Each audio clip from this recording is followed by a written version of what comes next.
실시간 재난안전 정보방송 재난안전 119 안전토크 시간입니다. 오늘은 KBS 재난방송 전문위원이신 장석환 대진대 건설환경공학부 교수님과 함께 얘기를 나눠보도록 하겠습니다. 어서 오십시오. 네, 안녕하십니까. 교수님을 다시 모시게 된 게 지난 주말에도 지금 산발적으로 비가 내렸거든요. 예. 그리고 기상청 예보를 보면은 돌발 홍수 가능성이 예보가 돼 있었는데 예. 사실 이 돌발 홍수라는 게 좀 생소한 말이거든요. 어떠한 상황일까요? 예, 돌발 홍수라고 하는 것은 말 그대로 돌발적으로 생기는 홍수다 이렇게 영어로는 플래시 플러드라고 하는데요. 네. 요즘처럼 이렇게 기후 변화가 심하고 또 이렇게 낮에 폭염이 강해지면 이런 부분들 때문에 기압의 불안정 그리고 변동성이 심해서 어떤 아주 좁은 지역에 아주 강한 비가 뿌려서 생기는 홍수 이렇게 보여지는데 최근에 이제 기상 비변이라든지 기상 상황이 많이 변함으로 인해서 1990년대 이후로 상당히 빈번해졌고요. 2000년대 이후로는 이게 돌발 홍수라는 말 자체가 이제는 보통 명사화돼서 이거 돌발 홍수에 대한 국제적인 세미나도 열리고 뭐 국제적인 어떤 하나의 현상처럼 이렇게 굳어져 있죠. 우리가 흔히 말하는 동남아의 스콜이라고 하는 현상이 일종의 돌발 홍수긴 하지만 조금 종류는 다릅니다. 우리나라에 생기는 돌발 홍수하고. 그러나 이제 스콜 현상 같은 그런 형태로 아주 좁은 지역에 강한 비가 집중적으로 짧은 시간에 오는 형태. 그렇게 이해하시면 될 것 같습니다. 지난 주말에 저는 이제 서울 시내에 있었는데 정말 무슨 뭐 5분 사이에도 날씨가 맑았다가 비가 막 엄청나게 왔다가 그러더라고요. 그렇습니다. 그래서 되게 뿐만 놀랐어요. 아니고 지난 주말에 이제 도심지에는 그렇게 비가 많이 왔는데 바로 옆에 있는 뭐 수원이라든지 고양은 또 굉장히 폭염의 상태였었고 그렇지 않습니까? 또 한 2주 전에는 개성과 평양에 약 하루에 한 600mm 정도 가까운 그런 비가 하루에 갑자기 왔는데 우리 쪽에는 뭐 거의 비가 오지 않는 그런 상황도 생겼고요. 그래서 그런 상황들이 상당히 많이 생기는 빈번한 현상으로 지금 이제 고착화되고 있는. 맞습니다. 네, 그러면 방금도 이제 뭐 잠깐씩 말씀을 해주셨지만 이런 돌발 홍수가 발생하고 또 앞으로 더 잦아질 수도 있겠다고 보는 원인은 어디에 있을까요? 기후변화의 부산물이다 뭐 이렇게 볼 수 있습니다. 기후변화로 인해서 전체적으로 지구가 이제 뜨거워지고 있지 않습니까? 뜨거워지면은 지구상에 있는 수분이 굉장히 빨리 그리고 많은 양의 수증기가 증발함으로 인해서 수증기가 증발하면은 그 위에 있는 공기 덩어리의 기압차가 변하게 되거든요. 그 기압차에 변하는 것이 그 지역의 좁은 지역의 강우의 불확실성이라든지 또 이런 부분들 때문에 그것이 갑자기 강우로 변한다든지 이렇게 되기 때문에 지난번에 돌발 홍수 같은 경우는 천둥이 천둥 번개가 시간당 뭐 40회씩 치는 경우도 있었고요. 그런 정도로 굉장히 큰 변동성이 좀 많아지고 이것들은 앞으로 이런 기후 변화가 심해지면 특히 국지성으로 인해서 돌발 홍수 그리고 어떤 지역적인 편차 이런 부분들 굉장히 빈번해지는데 문제는 이것들을 예측하기가 상당히 어렵다는 거죠. 전체적으로 공기덩어리라든지 기단이라든지 움직임을 예측하는 것은 괜찮지만 이렇게 순간적으로 그 지역에 돌발적으로 나타나는 기단의 변화, 불확실성 이런 것들을 예측하는 건 상당히 어렵기 때문에 예측하시는 분들도 그렇고 또 우리 당하는 우리 이제 뭐 시민들이나 국민들의 입장에서도 상당히 어렵게 대처해야 될 부분이기 때문에 준비를 좀 많이 해야 될 필요가 있습니다. 네. 소위 뭐 물난리라고 하는데 그 물난리로 인한 피해를 막는 게 굉장히 중요할 것 같은데 사실 이럴 때는 이제 하천 제방이나 뭐 이런 곳에서 약간 취약한 곳이 터지면은 그게 물난리로 이어지고 또 더 큰 사고로 비화되는 경우가 많아서 올해는 특별히 이런 하천 취약 지역 사전 대비를 많이 했다라고 들었는데 교수님 보실 때도 많이 된 편인가요? 하천 제방의 취약성 때문에 생기는 대표적인 게 작년 오송 지하 참사라고 할 수 있거든요. 그러니까 오송 지하차도의 참사는 미호강이라고 하는 하천 제방으로부터 유입된 물이 이렇게 되어 있는데 거기에서도 마찬가지지만 하천 제방에 공사를 한다든지 하천 제방의 설계 기준에 못 미치는 높이로 제방이 축조되어 있다든지 이런 부분들이 있어서 그런 부분들을 올해 이제 환경부가 아마 집중적으로 관리를 해서 찾아보니까 작년에는 한 399개 정도 지점이 취약했었는데 올해 이제 전수조사를 해서 국가청 구간에 해봤더니 646개로 늘어났습니다. 다시 말씀드리면 그 정도로 이제 많은 부분들을 조사하고 그 부분들을 집중적으로 관리하겠다 이렇게 얘기를 하고 그렇게 해서 그 부분들이 홍수 취약지구로 지정이 되면 그 부분들에 대해서 이제 강우 홍수 예경보가 생기게 되면은 네. 그 지역의 주민들에게 직접적으로 통보를 발생을 한다든지 대피 명령을 내린다든지 이런 부분들을 해서 취약지구를 집중적으로 관리는 하고 있습니다. 앞으로 지금은 폭염이지만 앞으로 이제 태풍이 온다든지 그렇죠. 조금 전에 얘기했던 돌발 홍수라든지 이런 부분들이 생길 가능성이 얼마든지 있기 때문에 이거는 아직도 태풍이 끝날 9월 말까지는 집중적으로 관리를 해야 될 그런 지점이다 이렇게 그러면 보여집니다. 특별하게 정말 뭐 이것만큼은 꼭 챙겨봐라 이런 게 혹시 있으세요? 지금은 이제 모든 하천에 지금 모두가 지금 646개가 지정이 되어 있지만 자기 집 주변에 과거에 홍수가 났다든지 또 이런 646개 지정이 돼 있는 주변에 있는 주민들은 네. 각별히 좀 여유를 시간적인 여유를 가지고 대피할 수 있는 것뿐만 아니고 홍수 예경보가 이제 홍수주의보와 경보가 있기 때문에 그런 홍수 경보가 떨어질 때는 반드시 대피를 먼저 하고 그런 부분들에 대해서 미리 좀 관심을 가지고 있는 것이 중요하다고 볼 수 있습니다. 네. 올해는 듣자 하니까 홍수 예경보 시스템이라는 것도 많이 좀 바뀌었다라고 그랬고 저희도 그거를 몇 번 보도를 해드린 바 있습니다. 네, 그러면은 이게 바뀐 시스템이 지금 좀 제대로 작동을 하고 있는지 그것도 좀 짚어봐야 될 것 같아요.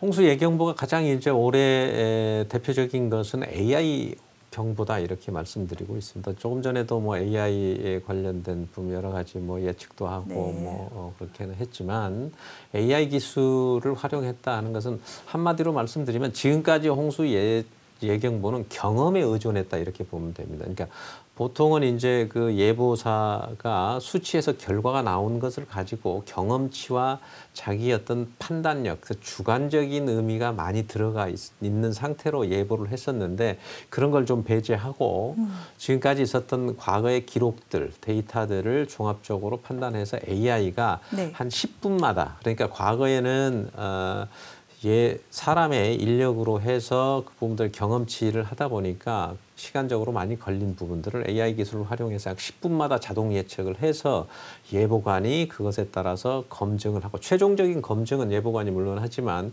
그 10분마다 자동 예측을 통해서 그 결과에 대한 부분들을 바로 예보 발령할 수 있도록 하는 게 가장 큰 차이점이다 이렇게 평가를 할 수 있고요.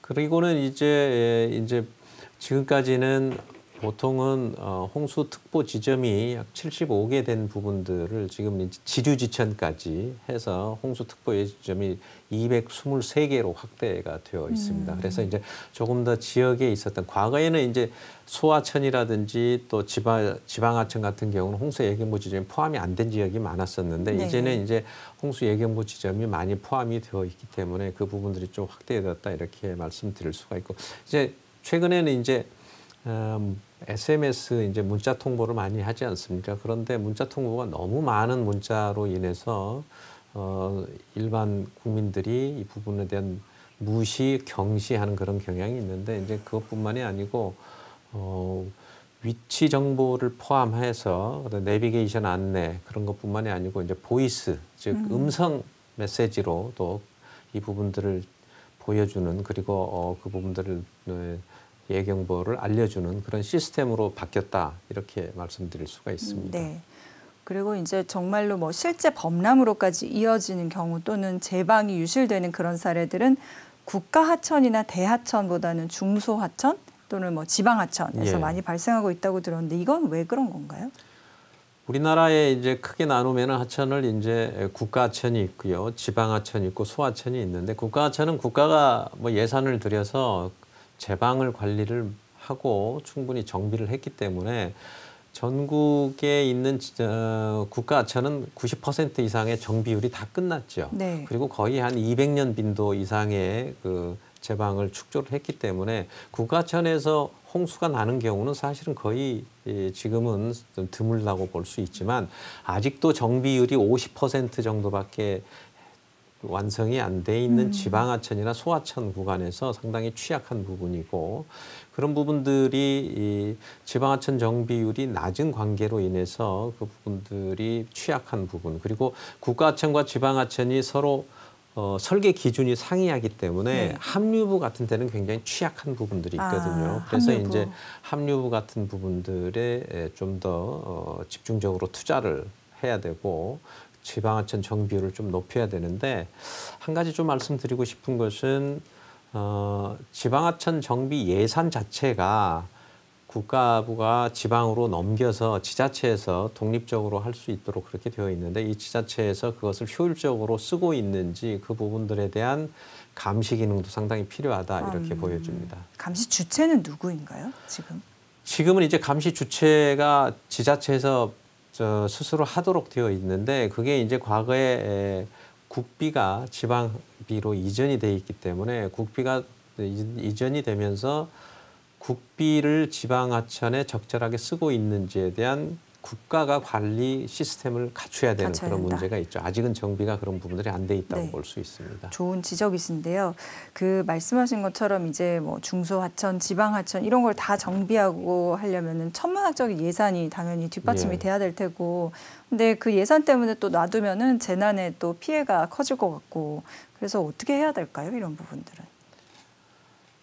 그 부분들은 이제 아까 조금 전에 말씀드렸던 하천 정비 예산을 정말로 올바르게 써야 되고 적재적소로 써야 되고 또 그 부분들이 하천이라고 하는 게 이제 상류에서 하류로 흐르기 때문에 한 곳이 문제가 생기면은 상하류에 다 문제가 생기는 거거든요. 네. 그래서 종합적으로 통합 관리가 좀 필요하고 통합 관리를 하기 위해서는 이 부분들의 예산을 정말 집행을 직접 해야 되는 그런 상황들이 많이 생길 뿐만이 아니고 그렇다면은 그렇게 많은 예산과 시간을 많이 들인 부분을 다 해야 되느냐 그렇게 하기에는 지금 말씀하신 것처럼 시간과 예산이 너무 많이 들기 때문에 선택적으로 선별적으로 중요한 부분 또 위험한 부분들을 위주로 하고 또 거기에 따라서 지금은 돌발 홍수라든지 훨씬 더 많은 설계 강우를 이상으로 오는 호우가 잦기 때문에 그런 부분들에서 설계 기준을 좀 획일적이지 않는 그 탄력적으로 운영을 하는 그런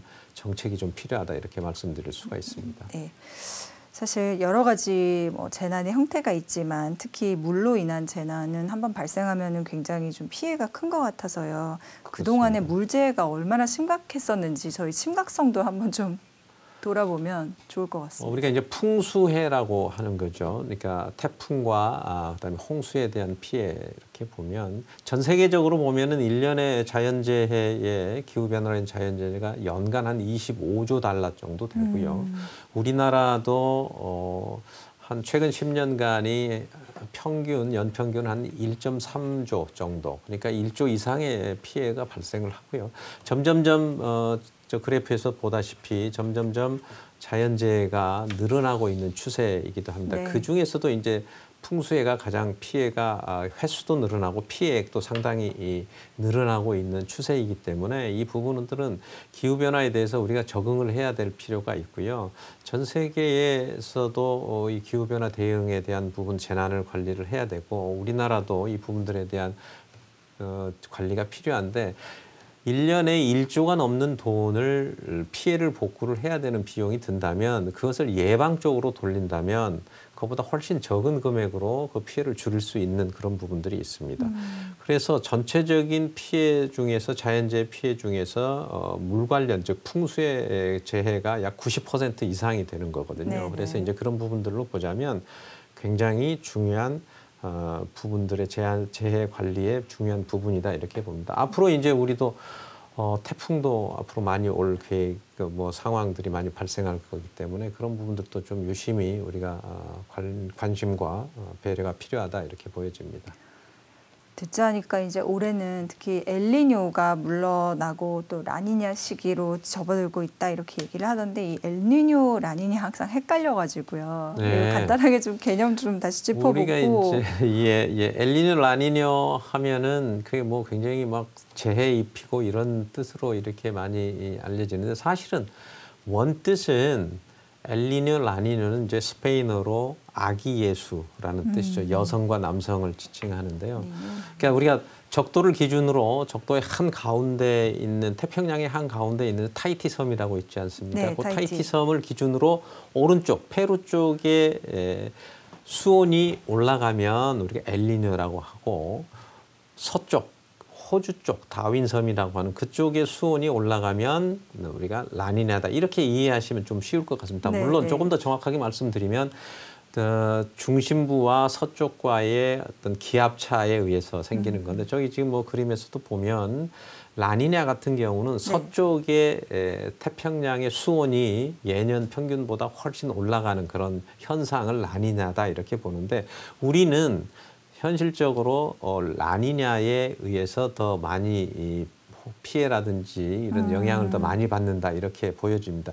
대표적인 것은 우리 2010년에 기억하실지 모르겠지만 우면산 산사태가 아주 크게 났지 않았습니까? 그때가 라니냐 시기고요. 네. 또 작년 2020년에 54일간의 장마 그때도 라니냐 시기였거든요. 그래서 라니냐 시기에는 훨씬 우리가 피해가 난 부분들이 좀 많은 부분들이 다 이렇게 생길 수 있고 반대로 엘니뇨 기간에는 폭염이라든지 이런 부분들이 좀 더 훨씬 컸습니다. 작년에 우리가 슈퍼 엘니뇨라고 하지 않았습니까? 2015년도, 6년도도 우리가 최고의 최단 기간의 마른 장마에 폭염이 심각했던 그런 시기였었는데요. 그렇다고 폭염이 온다고 해서 뭐 태풍이나 이런 부분들이 오지 않는다는 것은 아니고요.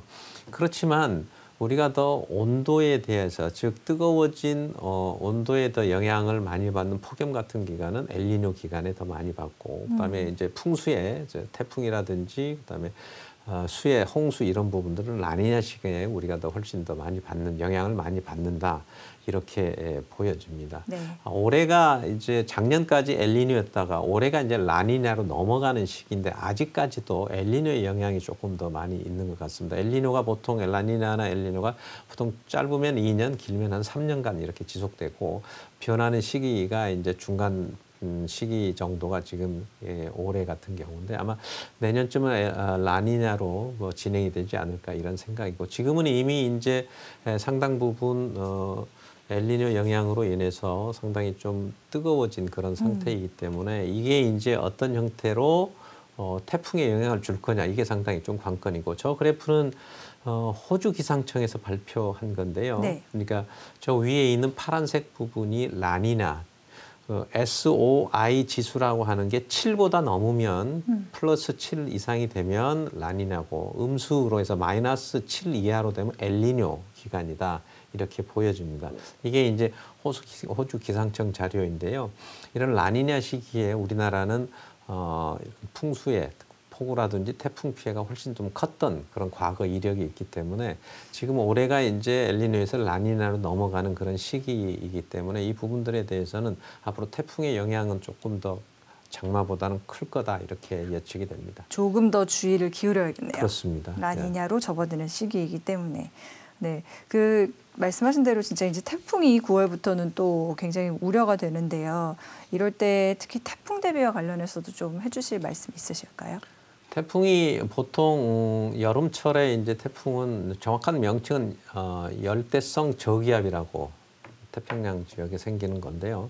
보통 한 20개에서 25개 정도의 1년에 이제 여름철에 생기는데 그 중에서는 이제 우리나라에 직접적으로 영향을 주는 것도 있고 영향을 주지 않거나 또 혹은 그 세력이 좀 약한 그런 부분들이 있는데 직접적으로 영향을 주는 게 우리나라에서는 한 3개에서 한 5개 정도가 있는데 태풍 발생 빈도도 조금 더 많아지고 있는 경향이 있고 엊그저께 이제 지난주에 사실은 개미의 영향으로 인해서 여러 가지 우리도 이제 장마 전선이 이동도 있었고 했습니다. 앞으로 이제 태풍의 영향이 앞으로 한 적게는 3개에서 한 5개 정도 영향이 있는데 이 태풍의 영향이 있을 때 가장 중요한 것은 이제 충분한 예보가 필요하고요. 그 예보에 의해서 여러 가지 대비를 좀 해야 되고 특히 이제 태풍이라든지 이런 부분들은 해일을 동반할 가능성이 있고 산사태를 유발할 수 있는 가능성이 많기 때문에 이 열대성 저기압에 대한 태풍은 개인들이 그 부분들에 대한 대비도 국가와 함께 필요하다고 볼 수 있습니다. 네. 그리고 제가 이제 하나 더 질문을 드리고 싶은 게 이게 도심지에는 폭우가 내리면은 내수 침수가 발생하기 쉽다 이런 얘기를 들어서요. 이 내수 침수를 또 개념을 잘 모르시는 분들을 위해서 한번 그것도 설명을 해주시면 좋겠고, 그 다음에 이게 이제 빗물바지가 막 있으면 그게 담배 꽁초 같은 걸 버리거나 네, 뭐 맞습니다. 가을에는 낙엽이 오면 이게 막혀버리잖아요. 그래서 거기다가 이제 덮개를 덮어놨다가 그럼 막 비가 많이 오면 그걸 치워줘야 되는데 그걸 깜빡해가지고 이제 거기서 오히려 막 물이 넘쳐서 피해로 이어지는 경우도 많은데 이럴 때는 뭔가 대책이 없을까요? 말씀하신 이제 내수 침수라고 하는 것은 외수에 대한 반대어로 쓰이고 있는데 요새는 이제 내수 침수라는 말과 함께 도시 내부 도심지 침수, 도시 홍수 이렇게 뭐가 막 들어오거나 뭐 하천이 범람해서 이런 거라기보다 하천을 기준으로 해서 하천 안쪽에 있다고 해서 내수라고 하고 하천 바깥쪽에 있다고 해서 제방을 기준으로 안쪽에서 외수라고 합니다. 그러니까 외수 범람이라고 하는 것은 이제 홍수, 하천으로부터 홍수를 외수라고 하고 도심지에 물이 빠지지 않아서 홍수가 나는 것을 이제 내수 침수 그렇게 구분을 짓는데 이 내수 침수의 가장 기본적인 것은 이제 빗물 펌프장과 우수관, 배수관로죠. 그 중에 이제 빗물이 도로에서 빠져나가는 것이 이제 말씀하신 그 빗물바지를 통해서 이렇게 다는데 그게 사실은 굉장히 중요한 우리 재해 예방 시설인데 우리가 관리 부분이라든지 일반 우리 시민들께서 인식하시기를 거기에 지나가다가 뭐 쓰레기를 버리기도 하고 또 심지어는 과거에는 가을에 낙엽을 쓰시던 그 미화원 분들이 다 거기에 낙엽을 붓기도 하고 그랬습니다. 그러면 원래의 그 용도를 할 수가 없죠, 역할을.